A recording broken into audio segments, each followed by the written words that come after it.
I'm Greg Jarrett for Fox News. There's a new opportunity for Donald Trump to save American jobs. It has to do with air travel and a Department of Transportation decision.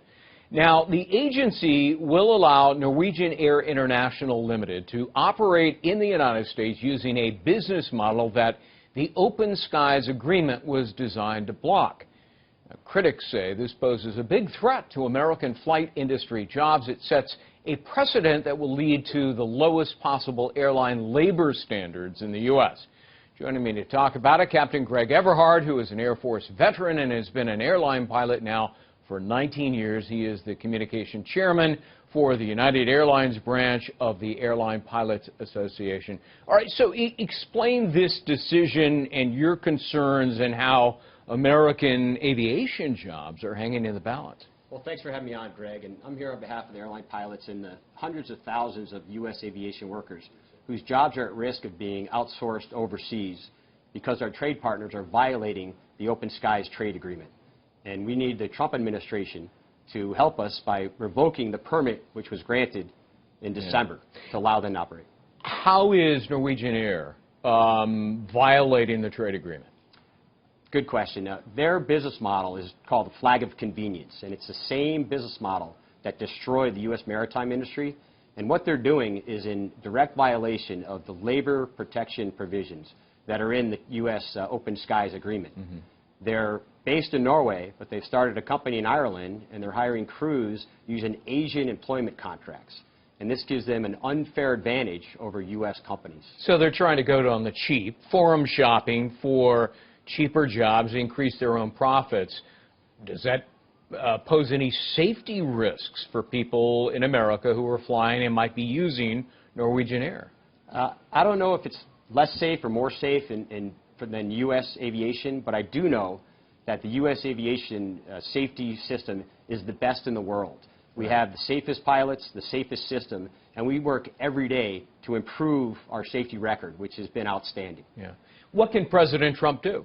Well, this is a simple decision to enforce our trade agreements. And by revoking the permit that allows NAI to operate, we think that President Trump can make a very strong statement that he's going to put American jobs first and help save U.S. aviation workers.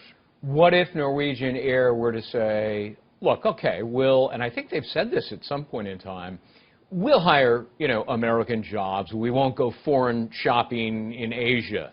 What if they said that? Would that satisfy you? Well, they've just started saying that since the election, and that's not the original stated purpose of their business model, the flag of convenience model. That's what they're saying. Let's look at what they're doing. We've asked them to put that commitment in writing, and they haven't done it. And we've asked them to put that in their application to the Department of Transportation on their permit request, and they've refused to do that as well. If they were to put it in writing, it would go a long way to removing our concerns. All right, now, people who may back Norwegian Air and Norwegian Air themselves may say, hey, look, the beneficiaries of all this will be the American consumer by virtue of lower fares.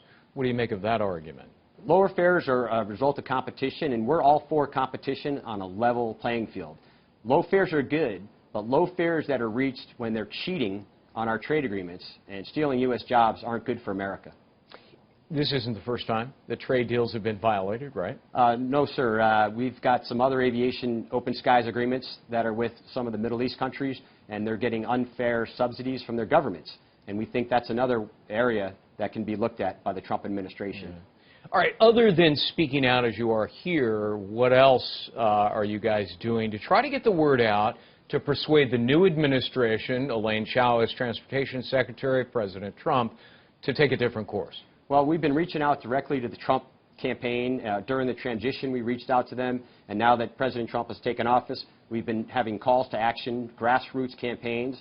And since Secretary Chao was confirmed earlier this week, our grassroots campaign and call to action has resulted in over 100 letters every hour being sent to her office asking her to revoke NAI's permit. All right. Any response yet?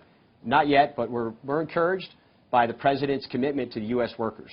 And I can think of no better way for President Trump to make good on his most celebrated campaign promise than to deny NAI and revoke their permit to help save U.S. jobs. I mean, it seems like such an obvious and easy fix, doesn't it? Well, it's simple for the Trump administration to revoke that permit until NAI decides to play by the rules and follow our trade agreement. All right. And in going back to the alternative, get a promise. You'd want it in writing from NAI that we will put American jobs first and foremost? Well, if NAI agrees to follow the trade agreement and hire pilots and flight crew under either U.S. or EU contracts, right, that would go a long way to helping resolve our issues with this application. Captain But Greg, it's all about saving U.S. jobs, yeah, and ensuring that the American workers and American families actually come first in this trade agreement. Do you know how many American jobs we're talking about? 150,000 roughly right now, really? U.S. aviation workers, and we've provided about 5% of the GDP last year with that many workers. And these aviation jobs are in what kind of categories? Pilots, flight attendants, air crew, and then you also have ground support personnel. The unfair competition puts the U.S. Airline companies at risk. All right. Well, the president said he wants to get rid of bad trade deals. From your vantage point, this is a bad one. And he wants to save American jobs, promote America first. You may have an audience there in the White House these days. Well, we hope so, and we hope that the Trump administration absolutely steps up and helps us protect these American jobs. Captain Greg Everhart, thanks very much for being here. It was a pleasure speaking to you. Best of luck on this. Thank you, Greg. All right. That's going to do it for us. I'm Greg Jarrett for Fox News.